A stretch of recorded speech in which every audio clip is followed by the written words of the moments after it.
Welcome to Evan Talks Podcast, a podcast about my, your, and our mental health journeys. If you enjoy the podcast, it's available every other week, and why not follow us on Instagram and Twitter?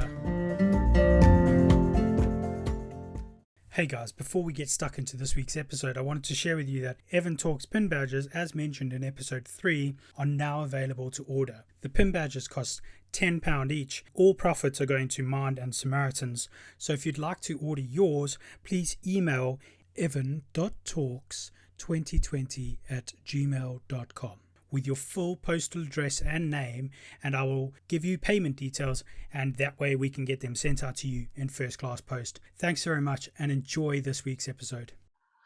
Hello and welcome to another episode of Evan Talks. This week we're doing it a little bit differently, and there's actually a video to go alongside this. I'm very excited to be speaking with Dan from Rant UK about his mental health journey and also about what he's doing with the Rant. So thank you very much for joining me, Dan. No problem. So you reached out to me, which was very nice, on Instagram, and kind of touched base and introduced me to the Rant. But what started your mental health journey? Where did your passion to discover the Rant and do all that sort of thing, where did that initially come from? I think to answer that question, I suppose I have to go back quite a long time. I would say 5 years ago, I sort of came to the realization that something wasn't right. No, 5 years ago, I decided to ask for help and go to a doctor and speak to somebody. So scrap what I said before then. It was a long time before then I knew that something was wrong, and I went about it all the wrong way. So I suppose if I go back to sort of the early 2000s when I first started work, I got a job at a bank when I was 16, and like working as a cashier, as a teller. And I loved it. I was really happy and I was good at my job, and within a year I'd been sort of promoted, and had worked my way up to sort of like opening accounts and doing like the personal banking side of things. And that is everything there for me at that point. Those 2 or 3 years from 16 up to sort of maybe up to the age of 20, I felt that everything was perfect. You know, everything was really, really good. I bought a property, so I had a mortgage, and I was just living life, just thinking that everything was perfect. And then one day, I can't put my finger on what happened, but one day I woke up and I was laying in bed, and it was just like a snap. I was just full of dread, and I don't know why. And it was almost as if, in my head, I was trying to think of every possible scenario of things that would go wrong over the course of the day. And then it progressed. And then it's just, in time, it become like, it was just too much, you know. Things would be like, well, what if this happens next week? Or what if this happens next week or next month? And and it just become a bit too much. And I think I learned to mask it. And to hide it, a bit like Tears of a Clown, you know, like the Jekyll and Hyde. It was. I would come home from work sort of absolutely exhausted because I put on this show all day of the Dan that everyone wanted to know, and everyone that knew and loved, and I knew that there was something changing, and I couldn't figure out what it was. And I think at the time, being the typical young lad from London, I started drinking, you know, and I started drinking more and more, and until eventually it became a problem. And I mean, I was never I wouldn't say I was an alcoholic. I don't think I would ever label myself as that, because I could go a long time without having a drink. I didn't wake up in the morning and want to drink. I think my drink problem was drinking for the wrong reasons and at the wrong times, you know, because it made me feel more confident, and it made those thoughts sort of disappear. Yeah, but there's only so long that that's sustainable for before it starts to completely break you down, and you can't hide that, like the drinking and everything that goes with it, you know, from people that actually genuinely love you and care about you. And it's sort of become a problem with my wife, who at the time was my girlfriend. And then eventually one day I just broke down and told her everything, like that I just couldn't keep going like this, you know, just trying to hide all of the emotions and sort of like putting them away, and it just got on top of me, become too much. So and then we decided that we would that I would go and speak to a doctor. And how did you find getting treatment? Was that something easy to do, or? Yes and no. I went to the doctors, and I found him to be incredibly unsupportive, the GP that I saw. And he had prescribed me some tablets. Didn't ask any questions, literally just prescribed me citalopram. I tried to get an appointment when I go back, because I found with them that if I took them in the morning, they would make me really tired. If I took them at night, they would keep me awake. I couldn't find a happy medium with them, a balance. And I stopped taking them. I couldn't get another doctor's appointment because it wasn't an emergency and there was a long waiting list and whatnot. So I stopped taking them. And then, further down the line, a couple of years later, everything was okay. I'd sort of calmed down with like the drinking and stuff. I hadn't stopped at that time. But it sort of calmed down to a point where it was sort of like I was able to sort of manage it. And then I think I wrote in my blog, I know you read, that I was involved in an accident at work, and we lost a colleague, and it was just me and him at the time that was there, and I took that like pretty hard. Like it messed with my head for a little while. I had a couple of weeks off work, but I wanted to get straight back into it. But at the time, looking back, I don't think I dealt with it. Right. Yeah. So it was sort of like it built up, and then a year later, my dad passed away unexpectedly. So it just sent me into meltdown, and then that's when everything really became like a huge problem. You know, I started drinking heavily all day, every day, and it was just not a very nice person to be around. Was in a hole that I couldn't seem to get out of, and at times I don't think I wanted to get out of it. No, but now I have a completely different outlook on everything. So I stopped drinking 4.5 years ago. Now I haven't touched the drop, but it's just because I know that what it leads to, you know, the emotions that come with it. So it's easier for me to stay away from that. Yeah, exactly. So, so how did you get treatment in the end? Because obviously it didn't work out with the doctor. Did you manage to get to see somebody and speak to somebody?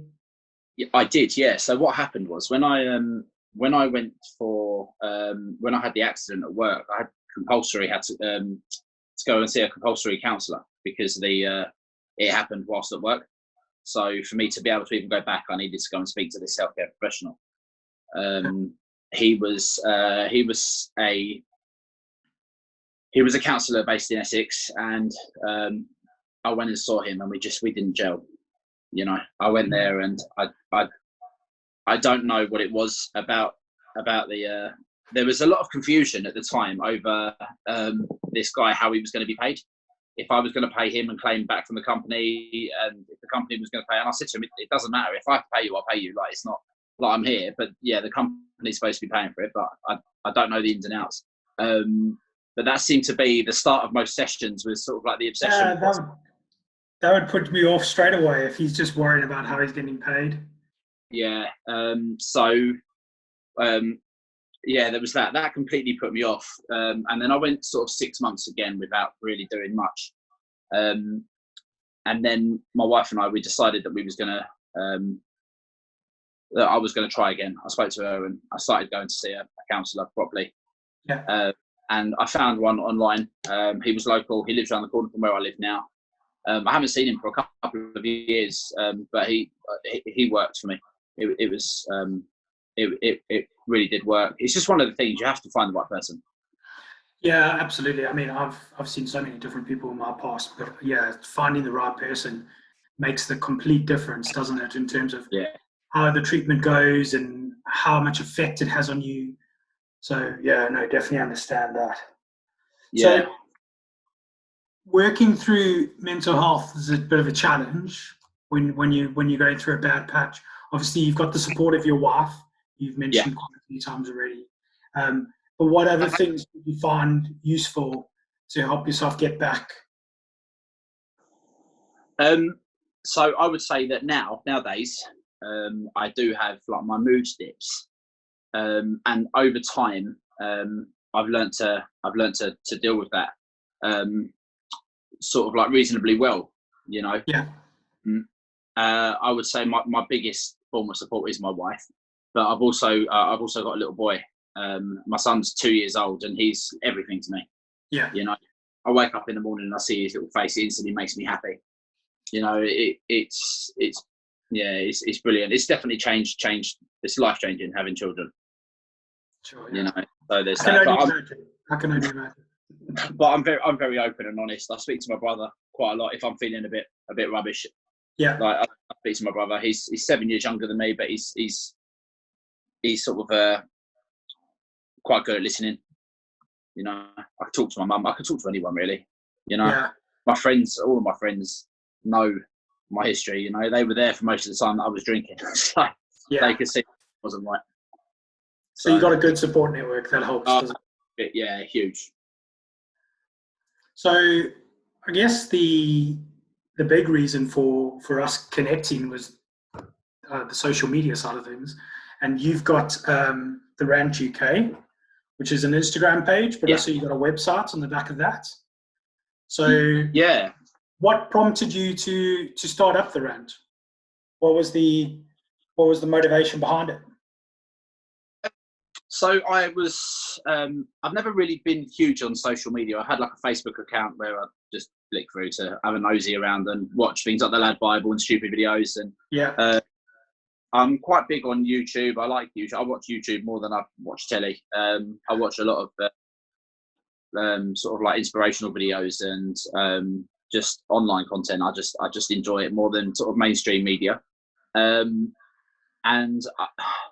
I was literally laying in bed one day and this thought popped into my head and I wrote it down in my notes, and it was one of the first posts that I put on there. And I just thought to myself that it was sort of like a creative outlet for me, you know. And I thought if I can put these on and maybe people will look at them and maybe try and sort of understand a bit differently about how mental health affects people, then maybe I'll do something right. But over time, it sort of progressed, and people were contacting me and writing messages and telling me their stories, which I really, really enjoyed. Liked reading them and sort of getting them involved in the page, and it became a little bit more interactive. And then it just started growing over time, and and it just sort of took off, and I really enjoy doing it. I really enjoy the whole social media side of things. You've got quite a good following. You've got like 200, well, nearly 3,000 followers now, 125 posts. So you're getting the message out there. For me, I don't think that the number of followers actually matters. As long as you're getting the message out there and it's the right message to be getting out there. I can say that comfortably with my 100 followers. It's not about the number of followers, but it's more about actually getting the right message out there and helping people. So by default, with that many followers and the right sort of messaging behind what you do, you are helping people. And are you seeing that feedback come through? Absolutely. Yeah, absolutely. Yeah, people send me messages just saying thank you for like sharing, and thanks for like the post that you're putting up and mentioning certain aspects of mental health that aren't always mentioned. Yeah. You know, so like some of the stuff I was talking to that Nadia Essex yesterday about the the pressure that's put onto women once they've had babies to get back into shape, and what influence social media has on that. I mean, that's, it's not the sort of thing that people always talk about. No, well, it's something, obviously, as a man, I probably never would have thought about until watching that video yesterday with Nadia that you did on Instagram. Yeah. So it's some of the stuff that you learn is eye opening. Absolutely. But so then, from the Instagram, you've obviously grown and you've taken on something else, or the Rant's now got a web page. Or how long has the web page been going? It's been going a while. No, the web page is fairly new. The web page, I think it launched. What are we in now? May. Maybe the start of April. Oh, okay. So it was up, but I've been building it over time because I'm doing it myself. It's just it took for me to be furloughed from work to get it finished. So with this happening, but as long as there's some positives coming out of furlough for people, which I think there are, that's good. Yeah, absolutely. And it just took time to sort of learn the systems as well on editing the website and sort of trying to. I mean, to put things into perspective, I'm a 33-year-old lorry driver from London. I don't work in IT or with computers, So it took some getting used to, but I enjoy doing it, and I'm constantly changing the website. I think I'm a bit of a perfectionist. I'm always adding stuff and taking stuff off and just trying to keep it up to date. But I wanted the website. I wanted the Rant to grow into something other than just a social media page with inspirational quotes and stories from people. That side of it, I think, is fantastic. And I love doing it. I genuinely do love doing it. And the people that we're meeting and talking to and meeting people like yourself, with shared interests, and you're making good friends, and it is fantastic. And but what I wanted to create was an area for people to hold discussions and have conversations and ask questions relating to mental health without fear of being judged. Yeah. So where it's not on social media, you don't have the trolls there looking in and writing horrible comments. There was someone trolling us on the live video yesterday, writing horrible stuff when we was on there. Yeah, I mean, I find it amusing. They're pathetic, but it was. I just wanted to create that sort of environment. So there's a big forum with loads of different categories you can go on and select, and you can start discussions. You can ask other people questions. You can follow other members as well with the website. The website's only got 32 people signed up at the moment, so it's still very young. 32 people that are getting help, though. Yeah, 32 people that are actually actively using the website. So which is nice. There's a hub for e-counselling. Yeah, which I've seen. Yeah, it looks good. Yeah, so I've got a list at the moment of around just over 20 from psychiatrists all the way through to people who conduct CBT, counselling, just listening therapy. Yeah. And they're all on. And what I do is over time I stand some people down and put some people on, just to keep it fresh. And the only criteria to go onto the Rant's website as a counselling service is that you have to offer e-counselling. Because I'm trying to keep it as the whole sort of in theme of the whole online therapy side of thing. Yeah. And then obviously if they can also obviously try and sell their services outside of the e-counselling, but you're putting them on there for that reason. Absolutely, yeah. They're on there. They're on there because I think someone could just be strolling through the page looking for something else and stumble across it, and the thought may have never crossed their mind or didn't even know that it was available. Yeah, exactly. Exactly. Services, but there seems to be quite a lot popping up recently with e-counselling. I think it's going to be the way forward.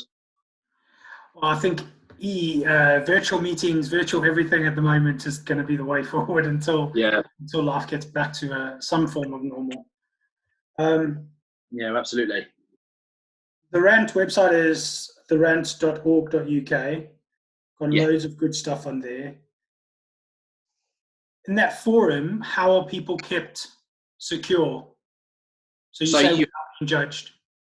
Yeah, so to be able to write on the forum, you have to register with the website. So you have to log in. You can do it via Google, you can do it via Facebook, you can manually put in your email address and password. And then once you're in, you're registered, and I've got your details. As soon as you get a register, I get a notification come through to my phone that lets me know that there's a new member. And then when someone posts, there's keywords that are flagged. So I read all the posts anyway. I get a message come from my phone, and I can read them, and I can actually delete people's posts and comments from my phone. So if someone's there being horrible or trolling, I can literally just block them from the website and stop them being used. But yeah, I mean, that for the time being, that works while the website's so small. But we can put things in place in the future as it grows that will do that automatically. Yeah, awesome. I mean, that having that safe space is good, considering what we're going through at the moment in terms of social media trolling and just people being ridiculous, considering the times. So there's a lot of positive dialogue going on in terms of mental health, especially this week, because as we're recording, it is Mental Health Awareness Week. Yeah, it is. Which is great. What do you think?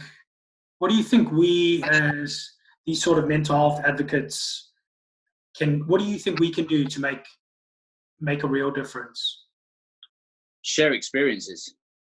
Share our experiences. I mean, for two young men to be sitting here, having a conversation openly about it, it's going to be going on the internet, you know, with fear of being like judged. There's not much more of an advocacy than that. You know, it's just sharing your story gets other people thinking about theirs and wanting. I mean, I'm surprised at how many responses I get on Instagram, and I just put a story up and say, can anyone want to share a story about their mental health? And I get flooded. Sure. I would say between 50 and 100 posts that come through into the inbox, and the messages that people send in, and I end up talking to a lot of these people and discussing it with them, and I think if I didn't share my sort of past and my history with mental health, then I wouldn't expect people to open up to me. No. You know. So it's I mean, what about you? What would you say your take on that is?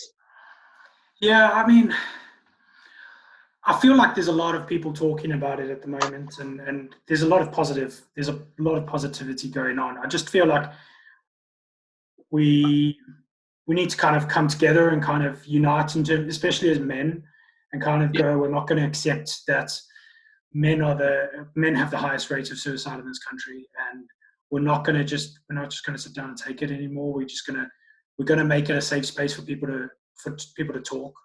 Yeah.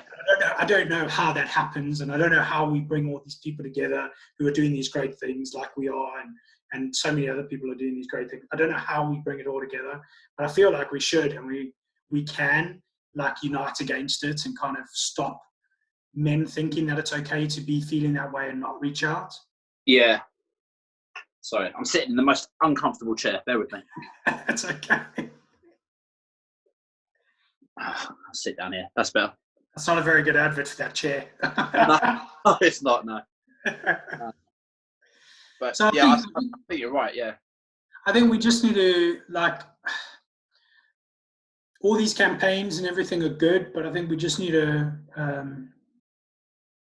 make it so much more accessible for people, because if they don't have the courage to even look at social media and to reach out to somebody like yourself or Mind or Samaritans or all those good charities that are doing all this great stuff, they don't have the confidence to even do that. They need to know that there is an option somewhere, and it needs to be a man-friendly option. I think that's the message. If it's a man talking about mental health and a man talking about suicidal thoughts and things like that, I feel like that's going to encourage them to reach out and talk about it. I don't know what the solution is really, but I feel like there needs to be that campaign for men against suicide or whatever. Do you feel like we're getting there? I definitely think we're getting there. We're moving in the right direction. Absolutely. I think we could move in the right direction if we were all working together. Yeah, yeah. I completely agree. But Completely yeah, agree.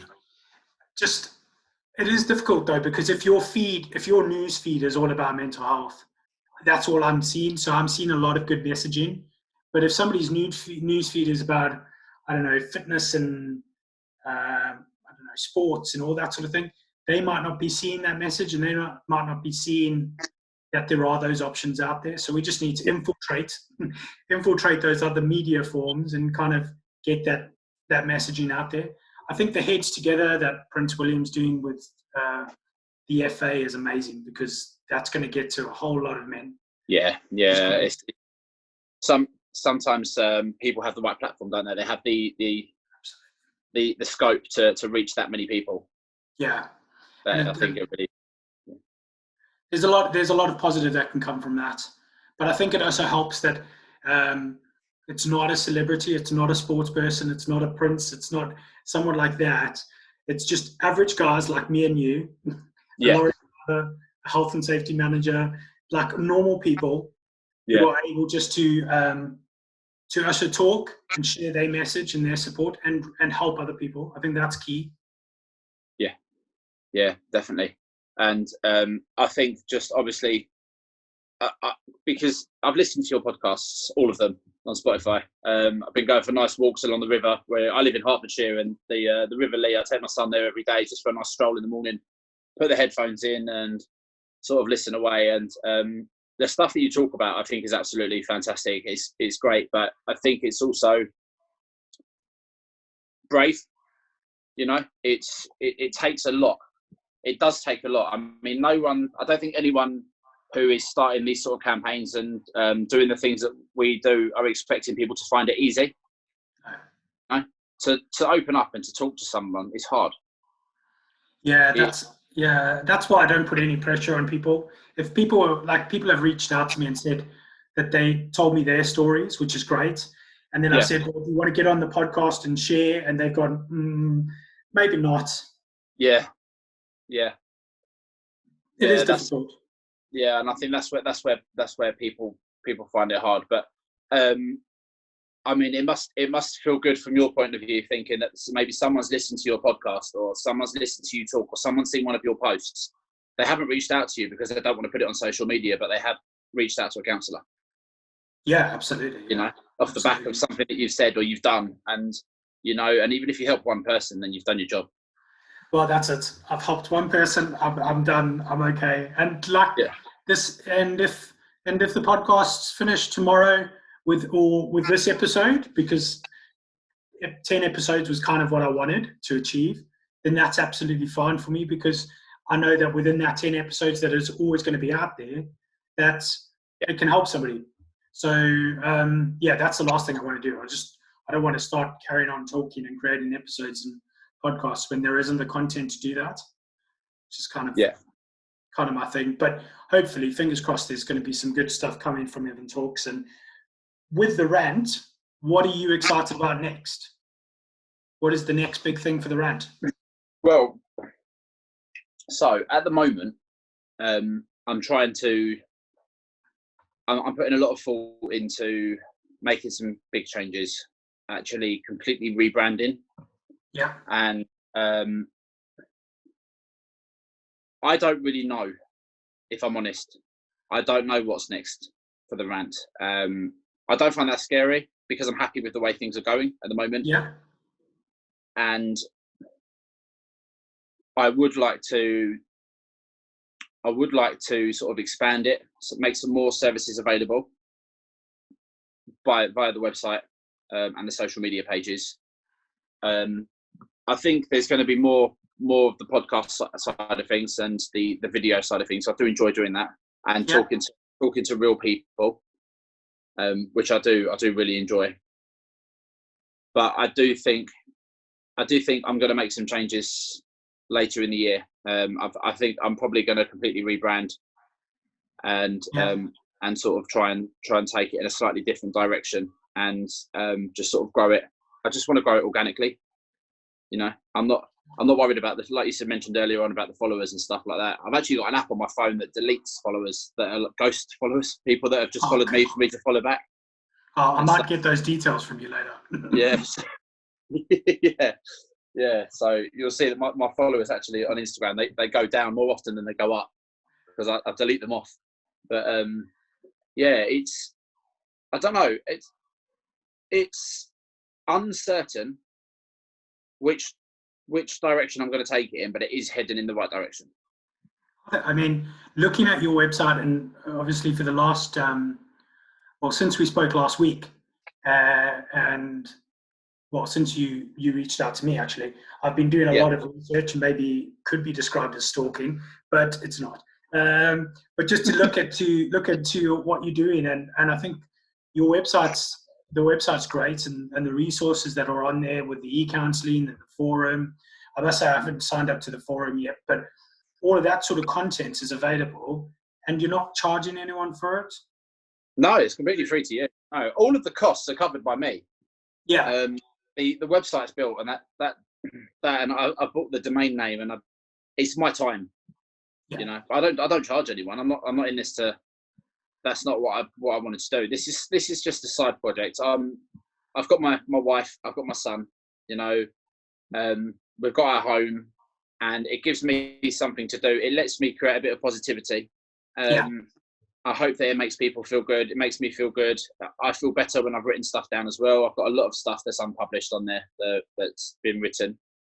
I've done a big piece about self-medicating. Okay. That will be going up soon. I haven't finished that yet. Cool. And that's going to take some tweaking. I've got some more stuff about anxiety and dealing with it that I've been writing. So at first it was the 10 tips of dealing with it, and then I was at 13 tips, and then I didn't know which ones to get rid of. So then it was going to be the 20 tips of dealing with anxiety, and then I was up at 26. So that's just sort of that's just growing. I think at some point I'm going to need to just cut it off and decide that it's going to be the 200 tips of dealing with anxiety. That's what it's leading to. But yeah, like I say, I'm perfectly happy now, you know, with the way things are in my life with my wife and my son, and the way that this is going for the rant, the way that it's moving, which is, like I say, slowly but surely it's getting there. Yeah. No, absolutely. You're doing some great things. Yeah, and I think most of all, I'm getting the good feedback.